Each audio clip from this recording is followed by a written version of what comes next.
This tutorial teaches you how to speed up your production process with the aid of predefined action steps.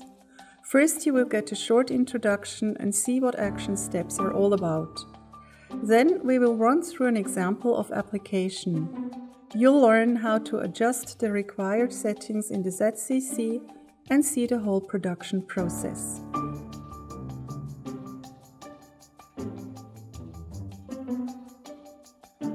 By using actions, it is possible to automate the cutting process with a high degree of flexibility. Action steps are predefined functions that are executed at certain times in the processing sequence. You can add them in the cut center, just like processing steps in the control panel.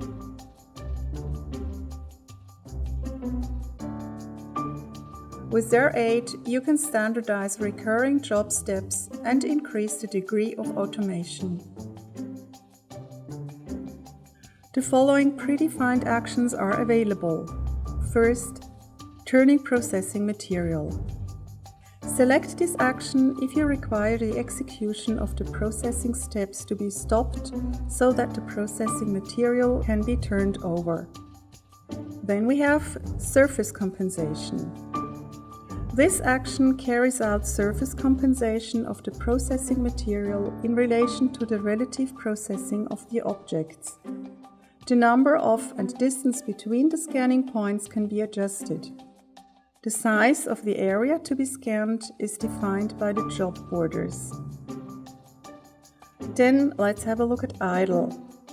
Processing is stopped and custom message is displayed on the cutter operating unit. Once the message is confirmed, the actions are resumed.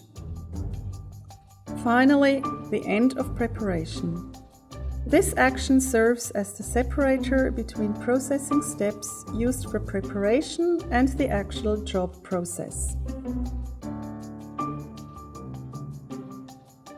To show you how to handle action steps in the ZCC, we will now have a look at a specific job and carry it out with the help of predefined actions. So here is the scenario. We're going to produce a carrying case made of polypropylene. For the job, we process identically printed panel materials. This means that cutting paths and register marks are always in the same position. We want to produce a large number of carrying cases, so we are using the board handling system. The processing is to take place on the rear side to improve the quality of the processed edges. Okay, let's load the job from the cut queue. As you see, only the processing steps through cut and crease are set so far. The first thing I do is select Board Feeder, Stacker from the list to select the job process. Remember, the job processes are defined in the Cut Manager. Let's have a quick look at it. Open the Cut Manager and go to the tab Job Processing. Basically, the cutter will do everything that is set here automatically. This means that you don't have to start the vacuum on your own, for example. The cutter will do it before starting the production. If you want to change something in the process, you can do it here. For example, add actions or change the time of execution. But in our case, everything is fine and we go back to our job in the cut center. The next thing I do is setting the number of copies I want to produce. Now I can start to add more actions and processing steps. In the Processing Steps control panel, use the functions Add Action Step and Add Processing Step for setup. I will do this quickly for my job.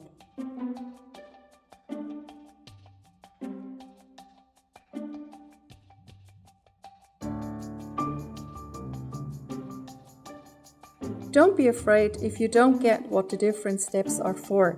You'll see it later in detail.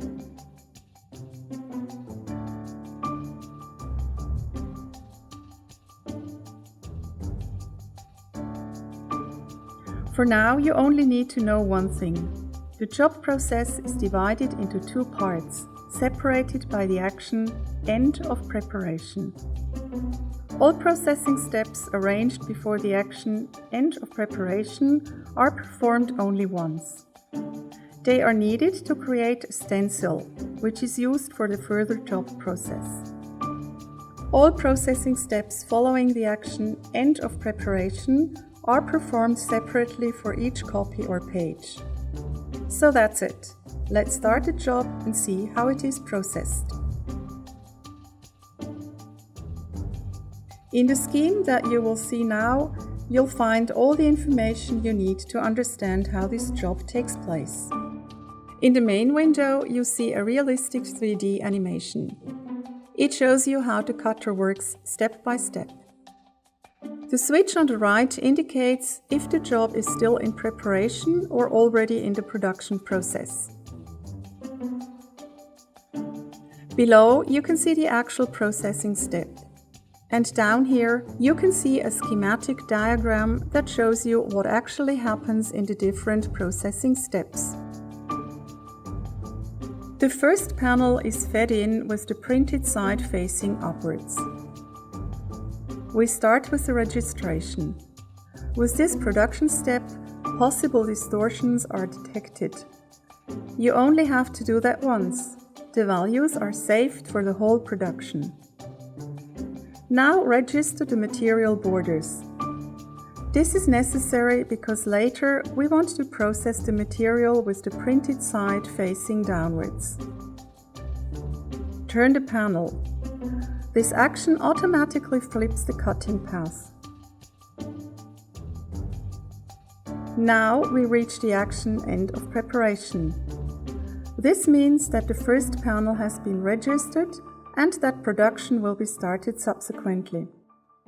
Remember what you heard before about the two parts of the production processes? Everything until here had to be done only once to create a stencil.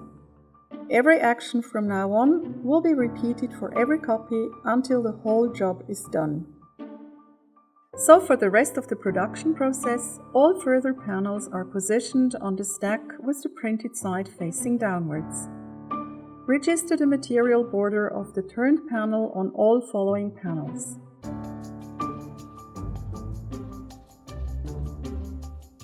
In our example, the next processing steps are through cut and crease.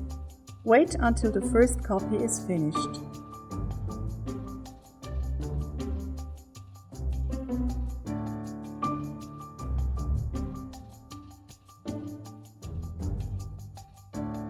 Now all processing steps of the production process are repeated until all the copies are produced.